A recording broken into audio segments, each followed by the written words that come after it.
Local ट्रेनमधल्या प्रवाशांवर झालेल्या या हल्ल्याच्या घटनांनंतर प्रवाशांमध्ये सध्या काय वातावरण आहे हो?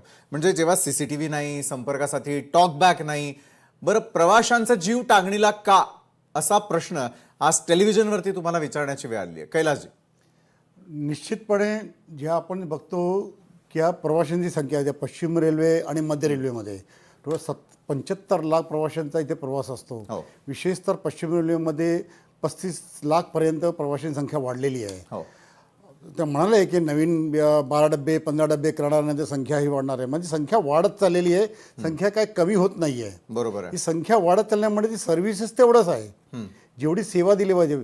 मागच्या काळामध्ये फक्त एक 22-23 सर्व्हिसेस वाढल्या, त्याच्यानंतर आता एकही मध्ये नवीन गाड्या इंट्रोड्यूस करू शकत नाही, एवढी अवस्था पश्चिम रेल्वे किंवा मध्य रेल्वेमध्ये आहे. बरोबर. तर अशा पद्धतीमध्ये आपण सुरक्षाचा जे विषय ऐरणीवर जे आलेला आहे, तर निश्चितपणे कुठे ना कुठे व्यवस्था ह्या विषयावरती आपल्याला बोललं पाहिजे. बरोबर. कारण त्या CCTV तर मागाशी बोललो की CCTV सगळ्या ठिकाणी पाहिजे. मी स्वतः रेल्वेच्या एक पॅसेंजर कम्युनिटीमध्ये होतो. इव्हन दिल्लीला सुद्धा मी विषय केला होता की आपल्याकडे CCTV किती प्रत्येक सेशनवरती किती अपेक्षित आहे किंवा डबेमध्ये किती अपेक्षा आहे. त्यांनी उत्तर दिलं की या सगळ्यांचे योजना आणि नियोजन ते करणार आहात.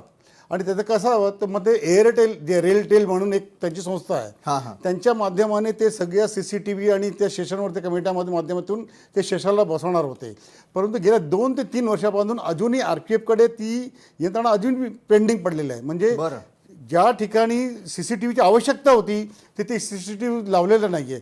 मागच्या वेळेला टॉकबॅक वगैरे ते महिलांच्या ज्या निर्भया फंडातून होणार होत्या महिला कोचमध्ये, त्यांच्या निर्माणाच्या फंडाचा वापरच झालेला नाही आहे. बरोबर. विशेषतः जे रेल्वेचे ते फंड आहे सुरक्षेचा, त्याचा वापर त्याचं नियोजन या रेल्वे कोचमध्ये झाला नसल्यामुळे निश्चितपणे आपल्याकडे एक्झिट आणि एंट्री एवढं आहेत की कोणी कुठेही येऊ शकतं. म्हणून सुरक्षा ऐरणीवर ह्या गेल्या 2 वर्षांत आम्ही 77 विषय उचलतो आहे. बरोबर आहे. मात्र डॉक्टर सागर, काय होतं